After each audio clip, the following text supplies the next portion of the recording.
Now, what you're going to do next is you're going to take your filter after you put your ring in there. And basically just going to push it in there. It's just basically a friction fit. And all you do is just push it in gently. Twist it as you're pushing in to make sure it lines up well and doesn't bind in there. And that's it. You just push, push, push, twist, push all the way in till it clicks. Give it a little twist. Just make sure it's seated properly. And that's it. It's just a friction fit. That's all that holds it in place. Make sure you're all lined up.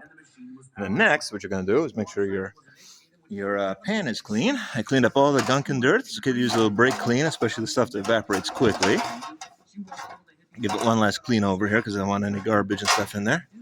Because if I'm going to change the oil and clean it, might as well clean it all the way. Clean your outer edge where your new gasket is going to go on. And then in your kit, you're going to have a gasket. And you're going to take your gasket over here. You're going to line it up on your new pan here. And then you start spinning bolts again, just like you did taking it off, only now you're doing it backwards. So now you find how your thing lines up here with your pan. It's hard to do this one-handed, but you just try to line it up with some holes here.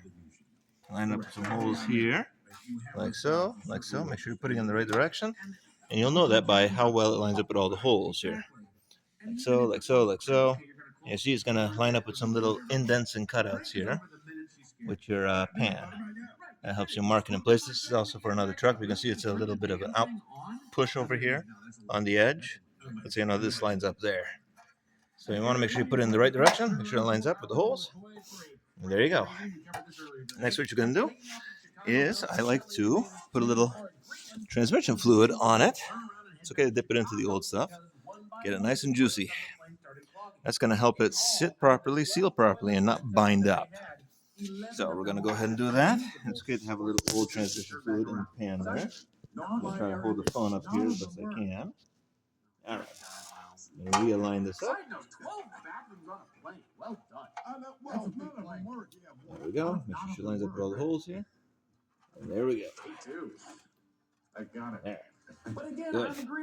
Now, next what we're going to do is we're going to go ahead, take our pan, and it's good to have a little transmission fluid in there. That's fine. It actually doesn't look that bad. It is dark, but it's not that bad. Next, we're going to put the pan back up in its original position. And what we're going to do, to line up our holes and line up our screw holes, make sure it goes in the right direction, is you're going to take a straight edge pick like so. This is a little bit bent when I was trying to get the original collar out. But this will help you line up the hole and line up the gasket and your thread all at the same time. So you can drive your screw in there without binding up on your gasket here. You want this to seal. All right?